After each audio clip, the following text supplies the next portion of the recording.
बिस्मिल्लाहिर्रहमानिर्रहीम। मेरे तमाम व्यूअर को मेरी तरफ़ से अस्सलामु अलैकुम वरहमतुल्लाह वबरकातुहू। आज मैं हूँ आपका मेज़बान हकीम नगमान अली डोगर कसूरी आपकी खिदमत में हाज़िर।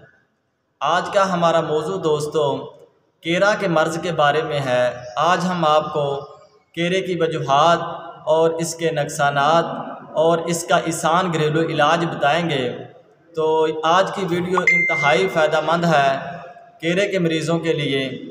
तो दोस्तों ये केरा जो होता है ये एक हमारे दिमाग की रतूबात होती हैं जो हमारे गले में गिरती हैं और गले से ये छाती पर जाकर जो है जाम हो जाती हैं, छाती पर जम जाती हैं, या कुछ जो होती हैं वो हमारे हलक से जो है हम उन्हें बाहर फेंकने की कोशिश करते हैं।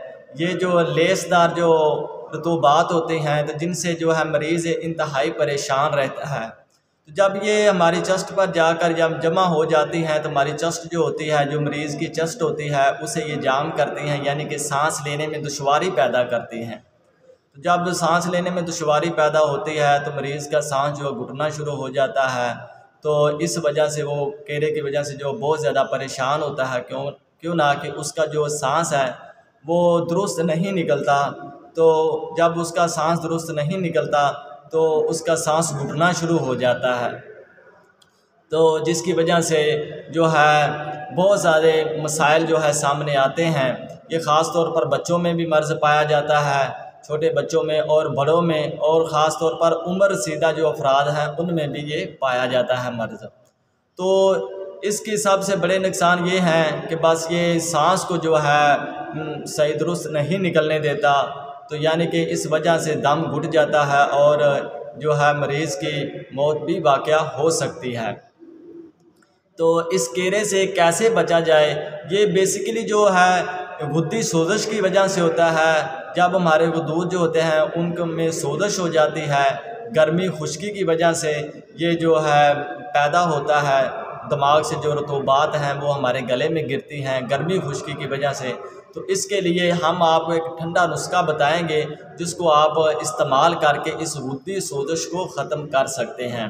तो वो इंतहाई कारआमद है और बिल्कुल सस्ता है। तो वो नुस्खा ये है दोस्तों कि आपने नंबर 1 पर लेना है सुहागा बिरिया किया हुआ, सुहागा सफ़ेद आपने लेना है। उसे आप खिल कर लें, यानी जिस तरह हम फटकरी को खिल करते हैं इसी तरह सुहागे को लेकर आपने 30 ग्राम सुहागा लेना है।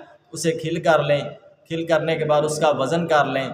तो उतने ही वज़न में आपने जो है मलट्ठी लेनी है, मलट्ठी का पाउडर, और उतने ही वज़न में आपने जो है खुश्क धनिया और ज़ीरा सफ़ेद और गुल बनक्शा लेना है। ये आपने गुल बनक्शा, ज़ीरा सफ़ेद और धनिया और सुहागा जो है खिल किया हुआ और मलट्ठी, ये तमाम चीज़ें आपने बराबर वज़न में लेकर इनको जो है सफ़ूफ़ इनका बनाकर महफूज कर लें। इसका आधा चम्मच जो है टीस्पून आपने सुबह शाम जो है दोस्तों खाने के आधा घंटा बाद इस्तेमाल करना है। तो इससे आपकी जो गुद्दत में जो सोजश है वो ख़त्म हो जाएगी।